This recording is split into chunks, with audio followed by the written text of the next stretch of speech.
the question I get is, how do you do everything that you do? And I said, well, I get up and I do it. And they said, well, how do you do it? I said, it's your attitude. If you have a bad attitude, you're going to get old. Have a great attitude. You'll never get old. You will not get old. Welcome, friends. Scott Fulton here with you again today. In the world of longevity, we spend a lot of time talking and debating about the theory of longevity. What is health? What is wellness? How do we build it? How do we preserve it? And that's all really important. But every once in a while, we all need to step back and understand, how does it really play out for real people in real life? And so from our home gym, I'm delighted to bring to you today a man who really has demonstrated the value of that, Mr. Chuck Hall. Chuck has really devoted decades to his health, and it really is starting to show itself now that he's in his 70s. Much to be learned, a great message, a great story. I think you're going to get a lot out of this. Enjoy our conversation. Welcome, everyone, to our Longevity Advantage community. Today's special guest is Mr. Chuck Hall. Chuck Hall, I describe as a local legend, and you're going to discover why as you hear him talk. So if you know Chuck, you know what I'm talking about. Otherwise, sit back and enjoy. Chuck, welcome. Thanks for being with us today. Well, thank you, Scott, and I appreciate the opportunity. And let's get started. Cool. So let's learn a little bit about who is this guy, Chuck Hall, and what do you do to fill your days typically? Well, today I'm involved in a lot of things. I'm on the board of several nonprofits, and a lot of my time goes to those people. And I'm more of a fundraiser, and my strength is connecting people. So what I do is I don't go ask people for money, but I know where the money is. So what I do is I connect the nonprofit to those people, and I talk to them, and they get connected, and the money comes in. And the also is I teach at several gyms as a fitness consultant. I teach at gyms. I teach at retirement homes. The reason that I do that is that it's the highest or the fastest growing population in the United States. And believe it or not, they have the most money. So, and we all want to get paid. Well, and I know from what little work I've done with specific facilities is that's a really important part of their program, right? And to bring people in, and people who have some experience, we won't call it age, we'll call it experience, right, are easier to relate to for a lot of those folks too, and you truly have the experience of having done so many different things. Yes. Versus someone who's just out of school who may have all the right motivations, but just hasn't quite got that experience yet. Yeah, well, that's true. And my philosophy of life is pretty simple. It's all about attitude. And if you have a great attitude, you're going to live a long time. Yeah, I can't argue with that. And we're going to get into some of those elements to it. So the nonprofits is a obviously you've been doing that for a long time based on some Yes. other things that I know about. So that's interesting. We'll touch on some of those. And I think what it also does is which we'll get into a little bit more too, is it really speaks to the importance of involvement in community. Yes, which is very important in today's world. And everyone and every person that I talk to, there's so many people that are asking, and as a nonprofit person, I have to separate myself from all the other nonprofits so that when I connect you, that you want to give money to that nonprofit. And it's not an easy mix. Sometimes it's, sometimes it works, sometimes it doesn't, but most times it does. Yeah, it's a so in the nonprofit, I wanted to ask you about some of the the more notable achievements. I know you've done a lot of things, but every time I talk to you about different achievements that you've done, it always seems to be tied to a nonprofit. So maybe talk about, I know of at least two that come to mind that maybe Right. kind of that relate to lifestyle, Right. clearly, and with a deeper purpose than other than just fitness. Well, I can tell you this, that in 2014, I rode across America. And the reason I did is that I was on the board of the Mike Clark Legacy Foundation, which is part of the Boys and Girls Club. And what we did is we built learning centers throughout the clubs. And we built a learning center in Frame, at Brown, at the Trinity Community Center. And we would do the build out, we would supply all the computers. And the most important thing is that we talk to kids. And if they had to maintain a certain grade point average, they had to listen to their parents, they had to do their homework, and they had mentors. So it lasted 10 years. And so every year they had a major fundraiser, and that fundraiser was to ride across America. So they were looking for someone, and I was at a board meeting, and I said, I'll be your huckleberry. So, and I said, but I'll tell you what, I'll ride across America, but this is how I would like to have it done. Why don't you, I'll ride, and I'll raise money for you. And out of the money that I raise, you can pay for the expenses. I mean, and they agreed to it. So in June 10th or June 1st, 2014, I arrived in San Francisco. There was 14 people on this ride. 14 people, all with a different cause. But I was focused on the Mike Clark Legacy Foundation. And we started our trek across America. What I did is I did a blog every night. And but we had a kickoff party at Hack, where I teach. We had a kickoff party at the BBC in Greenville. We raised almost $10,000 there. Hack, we raised something like $3,000 to $5,000. But the most important part about this ride is that it was people ask me, would you do it again? And my answer is, in a New York minute. I would be more than happy to do it. Because it was downhill all the way. It's downhill all the way. But you see the most beautiful sights that you'll never forget. And also, you meet people that are from all different parts of the country. When I arrived in San Francisco, I pulled out my bike, I'm riding around, and I meet this person from the Netherlands, and his name is Franz. And we get along, and then I meet his other three friends, and they were the only people that can keep up. So I rode with them across America. But when I did ride, I posted my blog every night, and I contacted people. What I did is I raised close to $100,000, and that was to build a learning center. But it was one of the greatest experiences that I would highly recommend. If you don't want to do a ride across America, do a ride. Just do a segment, and you can go from California to Utah. And that's a period of 7 days. But you'll see sights that you'll never, ever see in your life again. Another thing I did is I was a cycling coach. Now, hold on a sec before you jump into this one.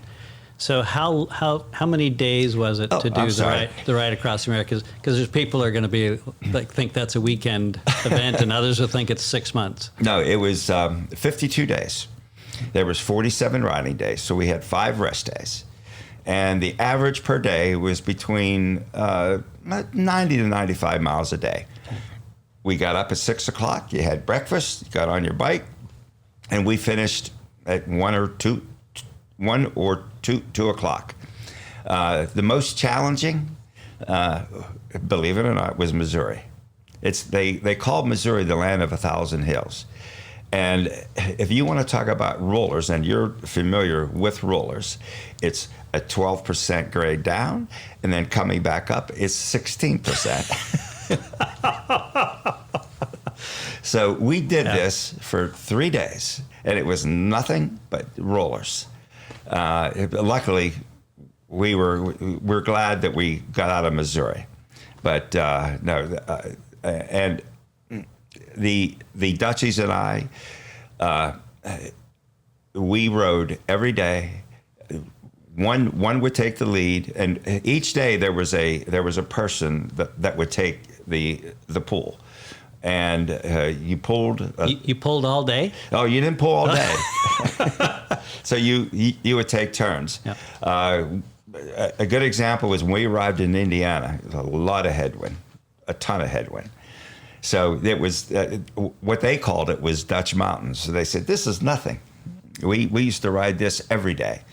So, on the other side of that is, the amount of money raised and the awareness that we raised for the foundation, and the things that we provided with these children, or for these children, which is great. Yeah, and it's so much different than just writing a check. Oh, definitely, right? definitely. And we need people to write checks too. Well, we do. But it's if you really want to get involved and get committed, then and it makes it easier writing checks later. Realize, okay, yeah, I know what that's about. I'm happy to write a check. Oh, that's right. But you added value to it. Yeah. And they're not writing a check to the Girls and Boys Club. What they're writing a check is, I hope Chuck makes it.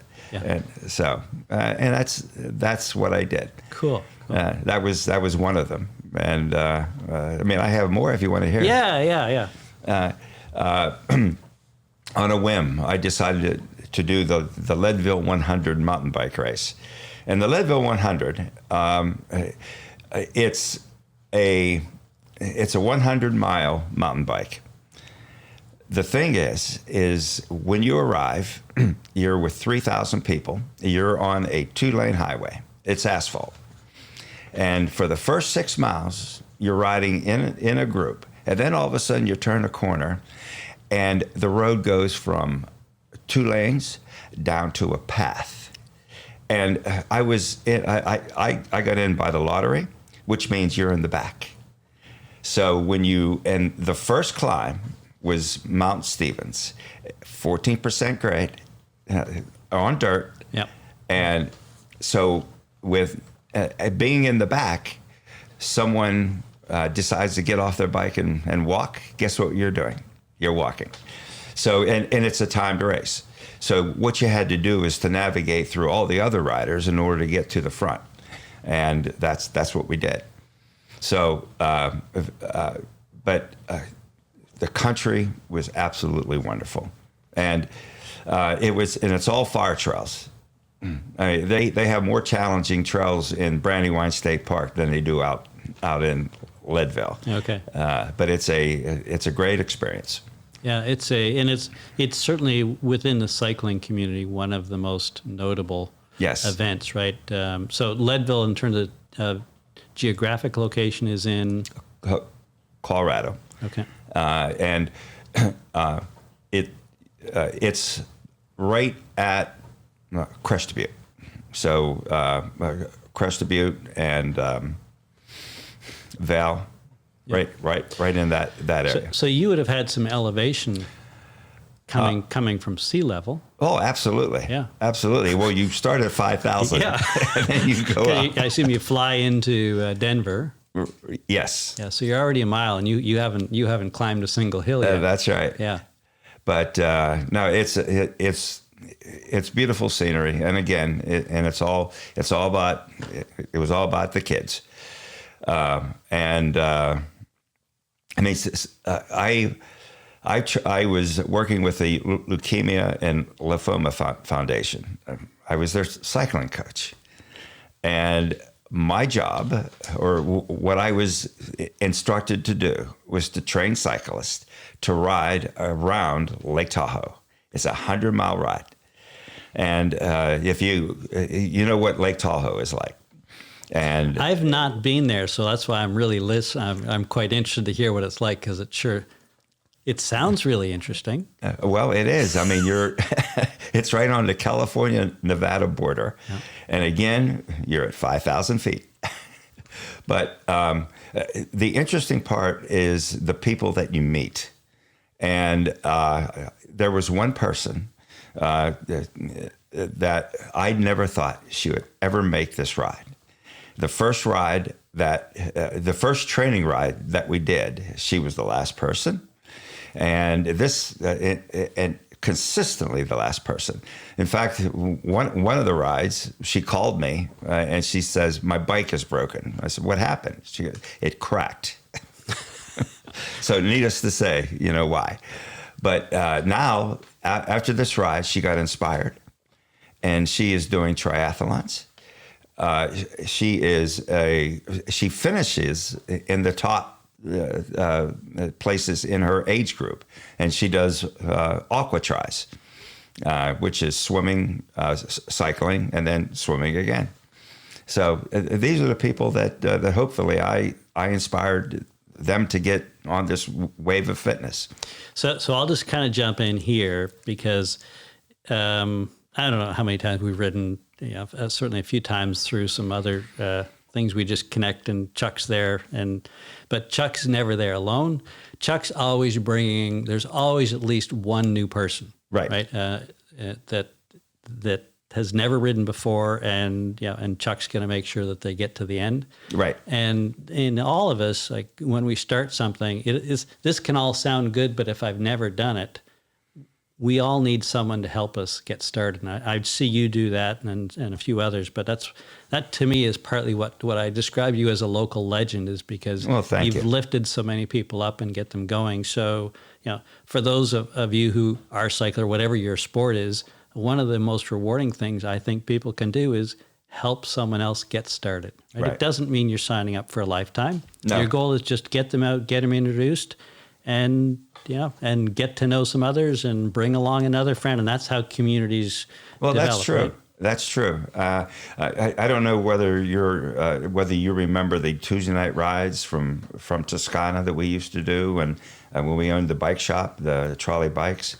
But that was a hammer fest. People would show up, and these new riders would show up. And I knew that if I said, "I'm going to give you a little hint, you're going to be left behind," but that's okay, because I'm always going to come back and get you. Yeah. But as long as you know where you are, you're going to be safe. And a lot of the people have coming back, and they kept on coming back, and they got better. And now there's some great cyclists that started with that ride. So I'm into helping people get into something, and I'll take you beyond your limits. And that's what I want to do.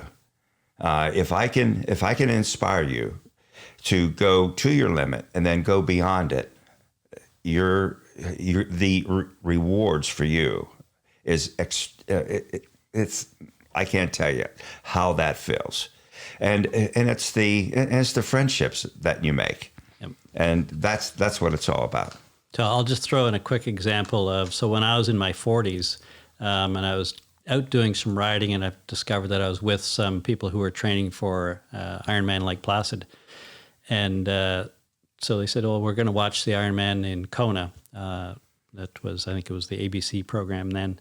And what inspired me most from watching that was, apart from just how awestruck I was about Kona and everything else, but was at the transitions. I remember them interviewing. One was like an 82-year-old accountant, probably Sister Madonna would have been doing that at the time, and she would have been young then, probably in her 70s, right, and still do it.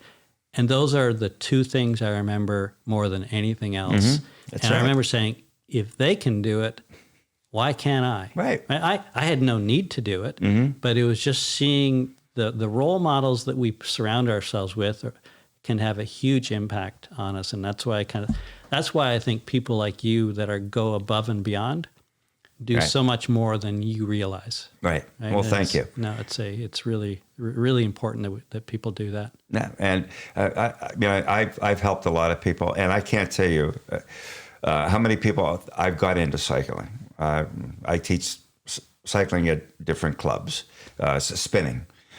These people would come in, they would spin. The next thing they would do, they would buy shoes, and then they would clip in. And the next thing I knew, they would say, "Hey, I'm looking for a bike."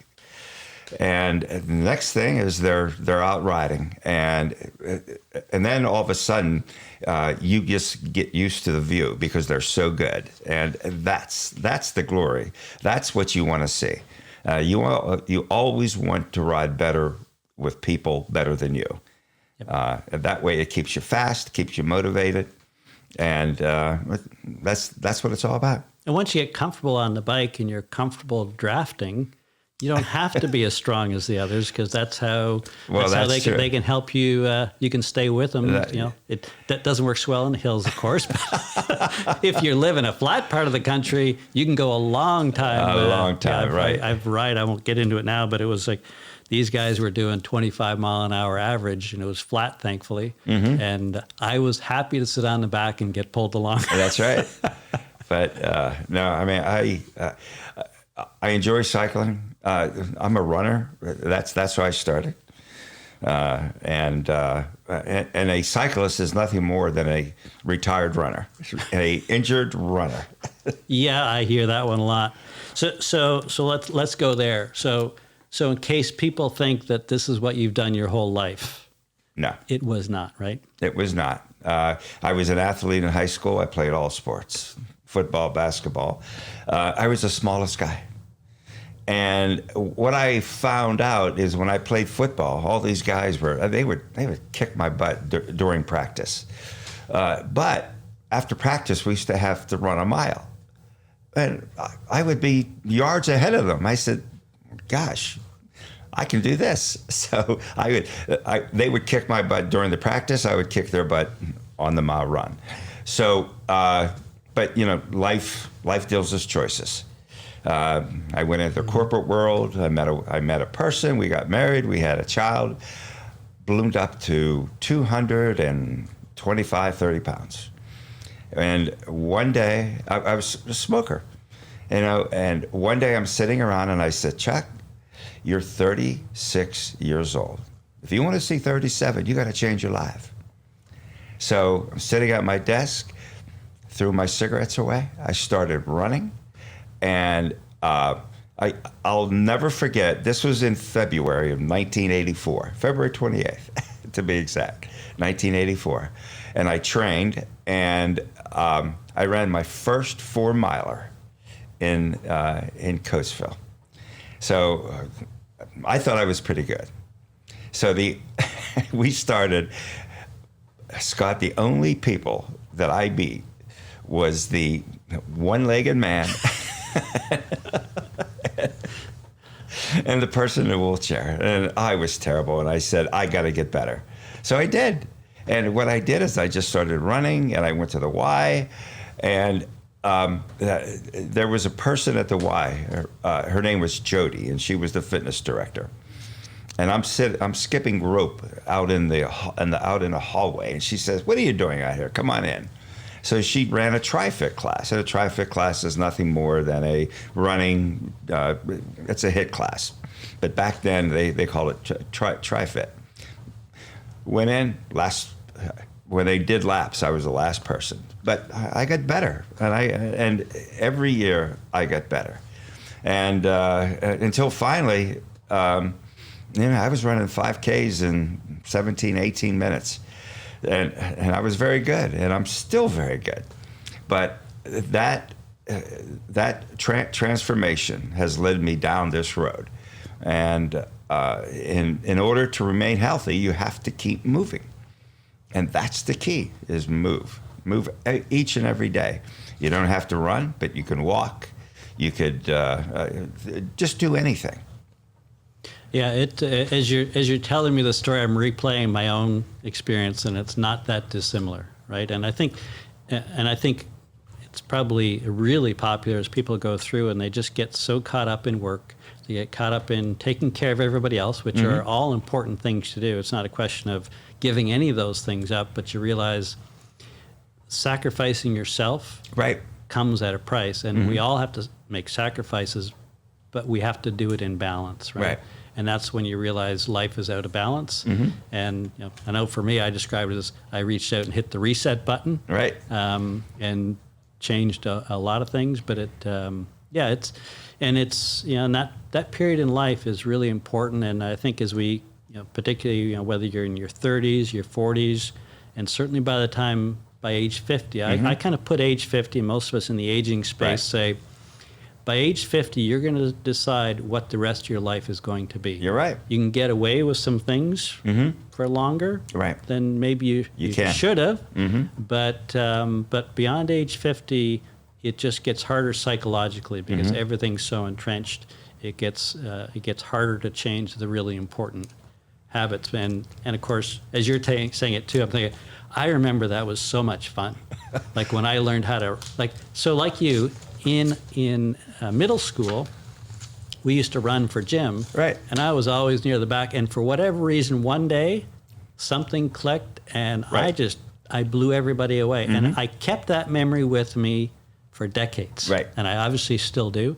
And when I rediscovered that I could run in my 40s, it was like, I'm a kid again. Right. It's just so inspiring, and to be able to hang on to that for years. Yeah, maybe not the speed, but that's not the sensation. Is the movement, right? Which you got to. You're absolutely right. But it's, you feel so good about yourself. And there's people around you that they're watching you. The one example that I can use to know when you made it is when you arrive at a race and your friend comes up to you and says, "There's people asking, where's Chuck Hall?" Yeah. So, and in fact, I loved racing so much. Another one of my sidelights is I started a time management company, and we would help nonprofits again. And what we did though was we did it totally different than what the normal people would do it. We would have the money raised before the event. So we would have meetings with them, and the first thing we would do is we would find the fundraisers on their board, and we would send them out and get those people to raise money. And one meeting we went to, they wanted to raise $2,000. By the end of the event, we raised $18,000. That was the first year. Second was $23,000. Third was $28,000. So we raised over $100,000 in 3 years. These all sound easy, right? But there's a talent and a knack that people have Yes. that are successful with it. And That's right. I have no idea how it's done. Well, of course you do. Well, I know how to put the running shoes on or whatever and do that part of it. But yeah, the organization of it behind in all of the events is a big part of it. So as I think I would certainly relate to is this notion of whether it's a fundraising goal, whether it's a health goal, whatever it is, it's all about goals, right? Right. It is. And set the proper goals. And what I mean by setting goals is if you want a time that you want to race, or a better example is something that you and I can relate to is cycling.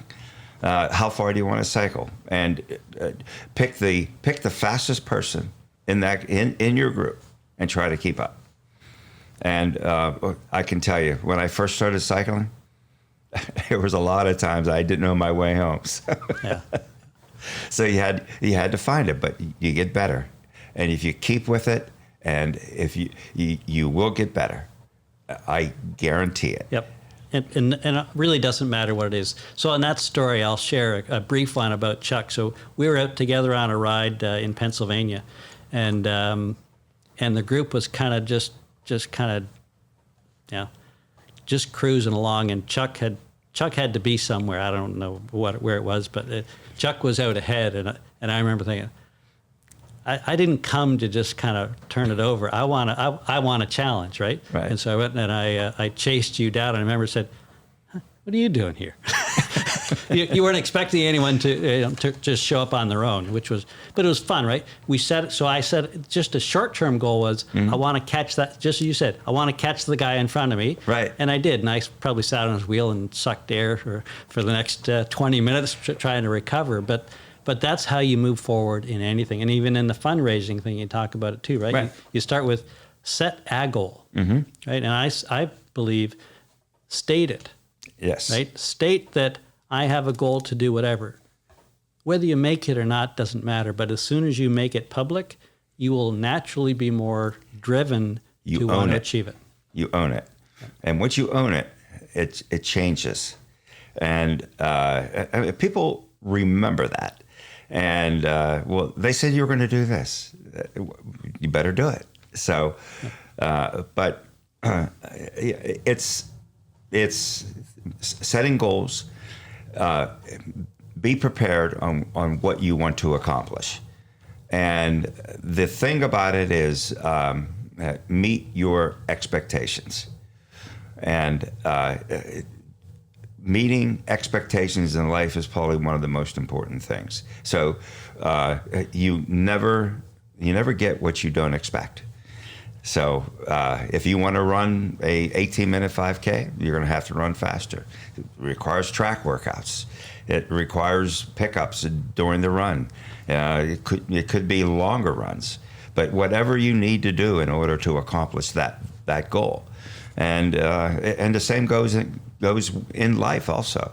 If you set that goal and you want to become an owner or a manager, you set that goal and you strive for it. And the key is surround yourself with some good people who can help you get to that goal. And that is more evident. That's most evident in cycling and running. And I consider myself a pretty good runner, but that's in Delaware. You get above Route 1. It's a nice, tiny little pond, right? Yes, it is. Yeah. It is. So, but no, I live life to the fullest. I don't mind taking a risk. The worst thing that is going to happen is that you fell, and guess what? You learn from it. Yep, it's we get one ride, right? There's one big ride of life, and you can be a spectator or you can be out there on the road. So within kind of what I teach about around longevity, it's really the 5 pillars, and you've kind of touched on all of them or many of them, and we'll kind of get to a couple more here. So the 5 pillars are mind. So talk about attitude. Right. That's where it all starts, right? Yes. If you don't have the right attitude, nothing else matters because you're not going to be successful. That's right. You're not going to follow through. It's just going to be the next thing. Environment's the next. Yes. In terms of, so you talk about being outside in the environment. Like if we need to go into a gym to work out for whatever reason, or do weights, whatever, that's fine. But ultimately, outside in the environment is always going to be a better experience, both in terms of exercise, cardiovascular, but just in terms of the attitude and that experience that comes. Diet, we'll talk about that in a minute. Where do we get to? Mind, environment, diet, exercise. I think we talked about that one a lot. And then the one you just talked on there, I just want to circle back to, is the final one's community. Right. And so in longevity, we refer to it as your tribe. Right? So the example I use is, imagine someone trying to quit smoking. So you would have gone through this experience, right? Yes, I did. Say the person who, in a household of smokers, has a far bigger challenge than the person who's the only smoker in the house. Right. And so go beyond smoking now and say, what changes do I want to make to my life? Right. Have I got the people around me that will support me? That's right. Right, and that's huge. So if you don't, then to think you're going to be able to be successful without surrounding yourself with those people, you're right. right? Not going to happen likely. Right. You're going to do it by yourself, and you're going to miss out on all the other benefits. So this connecting with community and Yeah. Well, that's so important.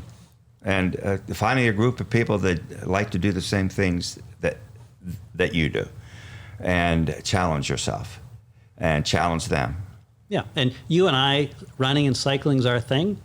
Doesn't matter what it is. It could be dancing. It could be, yoga, tai chi. It really doesn't matter. Going for hikes. Right. Everybody does all their things. The real message is find people that, like, if you'd like to try something, which you've done, right? Find a Chuck in your community to get you out cycling or get you out hiking or whatever it is, because they're out there. Well, that's true. And just to touch on that, it's January. So in about 90 days, time change in March, we start our beginner cycling from Rockford Tavern. And it's sorry, this is Wilmington, Delaware, just to get that minor detail. Yeah. This is Wilmington, Delaware. So the key is that grab a bike. We don't care what kind of bike you have. It's a beginner ride, and it'll teach you the value of cycling in your life, and you'll get to meet a lot of people, a lot of great people, and that's building your tribe and bringing the people around you that are similar to you, and they have some goals that they want to accomplish, and some of those goals could be I want to get better at cycling, and that's what they do. Yeah, and it doesn't say, it kind of goes back, I think you mentioned before, around always pushing yourself, right? Because we all have more in us than we tend to think we do. Right? Yeah, you're right. And you only find out by doing it and by failing, right? Because that's I remember I was telling you before we started, and sometimes it's a lot of work to find out where your break point is. Right. But with all of my research background, if you're not failing, you're not trying. No, you're not. You're not learning very much. No. So worrying about failing, yes. Don't worry. If you have to walk home, it's not the end of the world. No, it's not. Yeah. It'll just take you a little longer to get home. And today was the day of cell phones. You're hardly stranded unless you're out somewhere that doesn't have cell phone reception. Well, that's true. Yeah. That's true. But, it's running too. Surround yourself by runners. And just have a great time. Enjoy it. Go out and enjoy nature. I mean, if you want something that is spectacular, get your butt over to Brandywine Park and just experience a run on the trails. It's amazing. A good example is running yesterday in Alapoca State Park. That venue ceases to amaze me. You always see different things. It's the same wall, but it's in a different light. And it's beautiful. So get out and enjoy and get to see the sights. And guess what? You're going to exercise and you're going to feel great about yourself. That's the key. Yeah, it is. So in my running training, it was always on asphalt. Right. And then some friends asked me if I wanted to do a death race. Okay. Which, okay, I haven't done one of those. Sure. Yes. So death race is there's one in the Grand Canyon. I did one up in Grand Cache, Alberta. And you go over a couple of mountains in the course of doing it. And I remember the first training run going from asphalt to we were running through streams. Forget about keeping your shoes dry. Right. It's just, forget it. Yeah, you can't jump across a 30-foot wide stream. You run through it and you keep on going. Right. And I came home and I thought, this is stupid. Why would people do this? Because I was so used to these nice, pristine conditions. Right. And once I'd done it a few times, and again, of life events I look back to, that race was clearly etched in my mind some really important goals that I set and achieved. And now looking back on it, it's something I carry with me. That's true. Yeah. And you mentioned getting fit at 50, and it's so important. The way I explain my life is the 40s were good, the 50s were better, the 60s were great, and if the 70s continue like they are, I can't wait till the 80s come here. Yeah. And you would see it too, right? When you see people who truly love life by getting out and doing it, there's an energy that, so you're in your 70s now, Right. right? And you have more energy in you than most people that are decades younger. Yes. Yeah, and and it's easy for me to see these things in people. I can spot it pretty quickly. But yeah, it's so one of the areas I wanted to come back. So I mentioned mind, environment, diet, Right. exercise, and community was the diet piece. So I know everybody and their uncle talks about diet, and we don't need to go in very deep on it, but it's an obvious question for people who are active and care about their health. So what do you do around your diet? What's that look like? Well, yeah, that's a good question, and I don't have any big secrets. The one thing I do is I eat in moderation, and when I'm hungry, I eat. And I'm more of a grazer than a meal planner, so I eat a lot during the day. But then again, I'm running and I'm cycling, and I burn a lot of calories. But I think the key is moderation. Depending upon what you eat. Now, I guess the big thing is plant-based diets. I don't know. I don't do it, but what I do is I take supplements, and I pick and choose which ones that I want to take. Can I say I'm involved with Isogenics? It's a supplement company. They do shakes. If you're overweight, it's great. If you want to improve your performance, it's great. And the key is once you start, then I'll be glad to share it with you. You could tell me how it affects your performance and how it affects your body. And that's the key. But the key is moderation, and always keep eating. Don't skip meals. And if you do, what's going to happen is the worst time to eat is when you're hungry. Then you just gorge yourself, and you don't want to do that. you head for the potato chip aisle at the grocery store. Gosh, kind of in that isn't that the situation, truth? right? Yeah. It sounds like a theme is really attitude. Yes. Right. You kind of keep coming back to that. So you've probably ran into this people who they're struggling with attitude. Do you have any thoughts on how to kind of get them off the couch? You and I have been off the couch, like right. Don't be afraid to take a risk, and what that means is if you start and you fail, who cares? The only person that cares is you, because people are always going to be around you that they want you to come back, and they want you to get better. And the key is have that attitude is I am going to get better. Remember, my first race, I beat the one-legged man and the fat lady. So finished. There were 335 people. I finished 332nd. Yeah, and it's I always remember I had a really good coach who was a former world champion, and I remember him. We were all kind of talking about training for a particular event, and he out of the blue said, "And so what will change in your life if you win, or if you have a bad day?" Right, and you realize nothing. No, nothing's going to change. Nothing's going to change. You could go to an event, short of the Olympics and winning a gold medal. Right. Life isn't going to change because you won your age group at a local race. Right. Or you walked into the finish. Mm-hmm. Tomorrow, that's right. It's another day, and you just keep going forward. Well, the thing is that attitude that you have. You get up in the morning, and I use one word, and I use it all the time. And people ask me, "How do you feel?" And that one word is fantastic.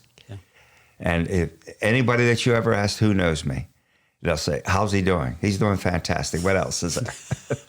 And right, and you kind of create what you want to be. Right. Right, and just keep reinforcing that. Absolutely. And I just keep going. I keep pushing, And my goal is to break the 75-year-old 5K record in Delaware. It's going to be tough, but I think I can do it. Yeah, that's that would be very cool. Yeah.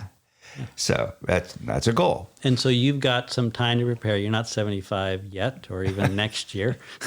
So, but that's the whole idea, right? Is you set a goal that's out there that gives you time. It's not a goal of, at noon today. It's right. When you set a goal that has some time and discipline, and again, you and I know this because we've done long events, particularly in endurance athletes.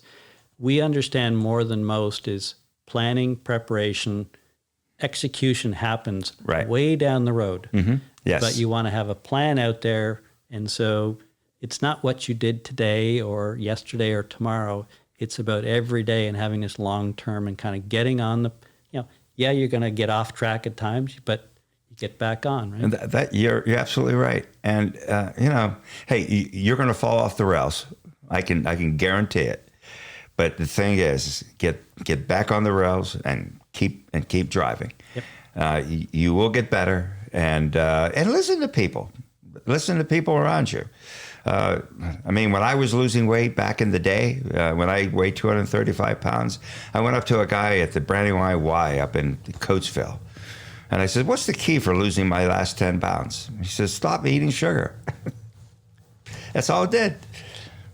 Yeah. We tend to want to overcomplicate diet, right? But if you keep moving, right, throughout the day, and get rid of anything with added sugar, right? Because the calories just go away in the course of doing that. So that's right. And one other thing on this isogenics thing, we just came out with a new product. Cool. What is it? It's an elixir. Whoa! Finally. Yes. But if you go to the website, it's a collagen elixir, and it will help you. It will help you. And hey, this is 72, so.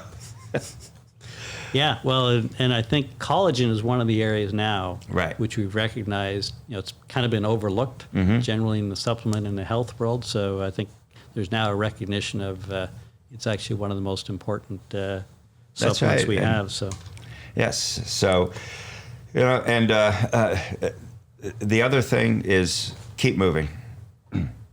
I teach at retirement homes, and I teach 80 to 90-year-old people.